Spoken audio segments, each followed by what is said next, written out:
আজকে আমি আপনাদের সাথে গ্রাম বাংলার একটি হারিয়ে যাওয়া দুর্দান্ত স্বাদের রেসিপি শেয়ার করব। সেটি হলো ওলকচুর ডাঁটার রেসিপি। ওলকচু কথাটা শুনে অনেকেই ভাবছেন যে হয়তো গলা চুলকাবে।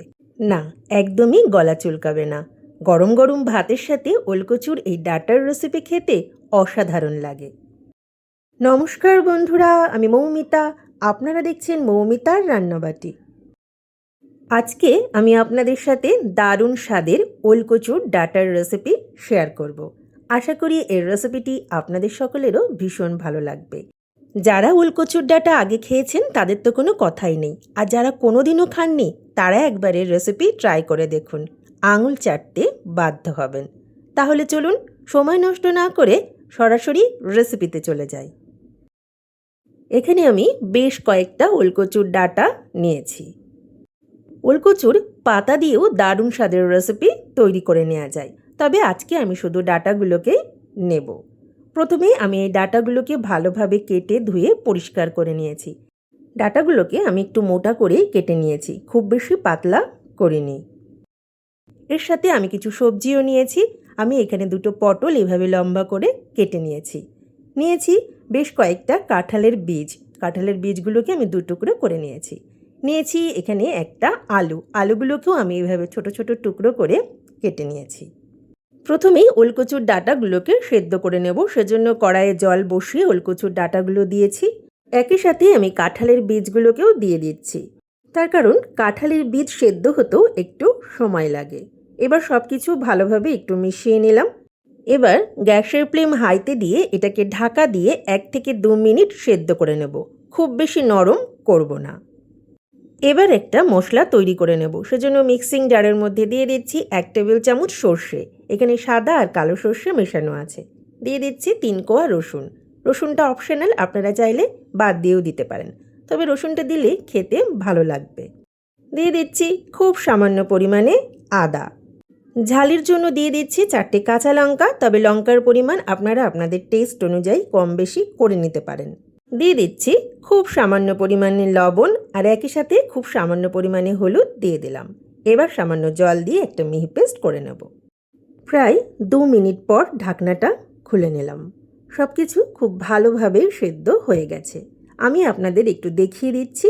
এই দেখুন, ডাঁটাগুলো ভালোভাবে সেদ্ধ হয়ে গেছে। এর থেকে বেশি নরম করার দরকার নেই, তার কারণ ডাঁটাগুলো একদম গলে গেলে খেতে ভালো লাগবে না। এবার এটাকে নামিয়ে নেব। গ্যাসে একটা কড়াই বসিয়ে দিয়েছি, আর এখানে দিয়ে দিচ্ছি 2 টেবিল চামচ সর্ষের তেল। আপনারা চাইলে সাদা তেলও ব্যবহার করতে পারেন। তেল গরম হয়ে এসেছে, ফোড়নের জন্য দিয়ে দিচ্ছি 1 চা চামচ 5 ফোড়ন। দিয়ে দিচ্ছি 2টো গোটা শুকনো লঙ্কা। এবার ফোড়নটা আসার জন্য ওয়েট করব, তবে খেয়াল রাখতে হবে ফোড়নটা যাতে পোড়া না লেগে যায়। ফোড়ন চলে এসেছে।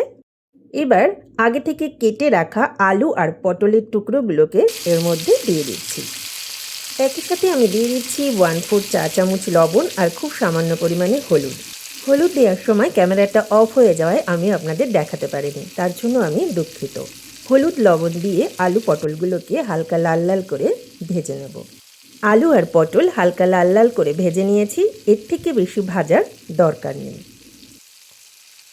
এবার এর মধ্যে দিয়ে দিচ্ছি লবণ হলুদ দিয়ে মেখে রাখা চিংড়ি।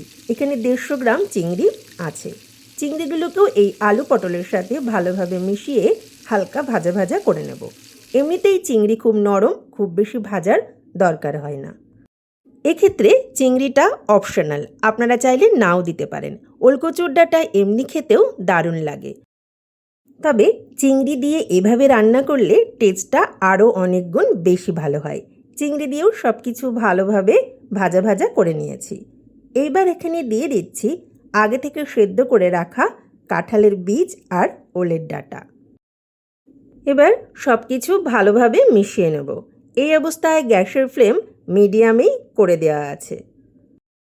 ওলকচুর ডাঁটা দিয়েও প্রায় 1 থেকে 2 মিনিট সব কিছু ভালোভাবে ভাজা ভাজা করে নিয়েছি। এবার এখানে দিয়ে দিচ্ছি সর্ষে, কাঁচা লঙ্কা আর রসুনের পেস্ট। সর্ষে বাটা দিয়েও সব কিছু খুব ভালোভাবে মিশিয়ে কিছুক্ষণ ভাজা ভাজা করে নেব, তবে আর বেশিক্ষণ ভাজবো না, তার কারণ এখানে সর্ষে আছে, বেশিক্ষণ ভাজলে তেতো হয়ে যেতে পারে। সব কিছু ভালোভাবে মিশিয়ে নিয়েছি।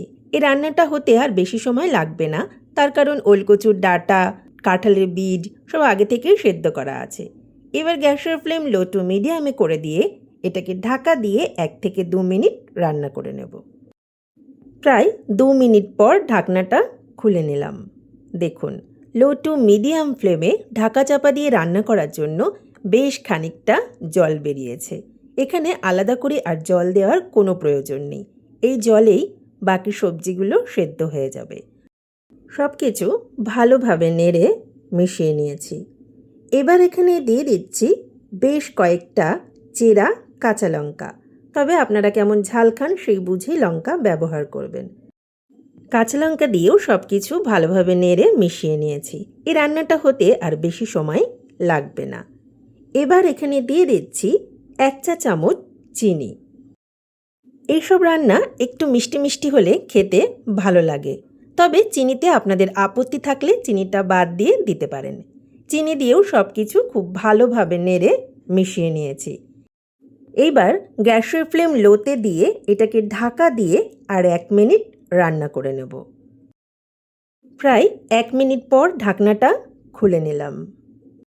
এইবার সব কিছু ভালোভাবে নেড়ে মিশিয়ে নিচ্ছি। আমি আপনাদের একটু দেখিয়ে দিচ্ছি। দেখুন, ওলকচুর ডাঁটাগুলো কত ভালোভাবেই নরম হয়ে গেছে। একদম ঘাটা ঘাটা হয়ে গেলে খেতে ভালো লাগবে না। ওলকচুর ডাঁটা আর সমস্ত সবজি নরম হবে, তবে একদম গলে যাবে না। এভাবেই রান্নাটা করে নিতে হবে। চিংড়ি দিয়ে ওলকচুর ডাঁটার এর রেসিপি তৈরি হয়ে গেছে। এবার এটাকে নামিয়ে নেব। চিংড়ি দিয়ে ওলকচুর ডাঁটার এই রেসিপি যদি আপনাদের ভালো লেগে থাকে, ভিডিওটি লাইক, কমেন্ট, শেয়ার আর চ্যানেলটি সাবস্ক্রাইব করে আমার পাশে থাকবেন। আর হ্যাঁ, পাশে থাকা বেল আইকনটি প্রেস করে অল অপশনটি অবশ্যই অন করে রাখবেন। তাহলে আমি যখনই নতুন কোনো রেসিপি আপলোড করব, সাথে সাথেই আপনাদের কাছে নোটিফিকেশন পৌঁছে যাবে। চিংড়ি দিয়ে ওলকচুর ডাঁটার এই রেসিপি আমি গরম গরম ভাত দিয়ে পরিবেশন করে দিয়েছি। গরম গরম ভাত আর ওলকচুর ডাঁটার এই রেসিপি খেতে এক কথায় অসাধারণ লাগে। যারা খেয়েছেন তারা তো এর স্বাদ জানেন, আর যারা এখনও খাননি তারা একবার এইভাবে রান্না করে খেয়ে দেখতে পারেন। স্বাদ মুখে লেগে থাকবে। বাজারে এখন অনেক ওলকচুর ডাঁটা পাওয়া যাচ্ছে, তাই বাড়িতে একদিন বানিয়ে ফেলুন আর বাড়ির সকলে মিলে এনজয় করুন। ধন্যবাদ।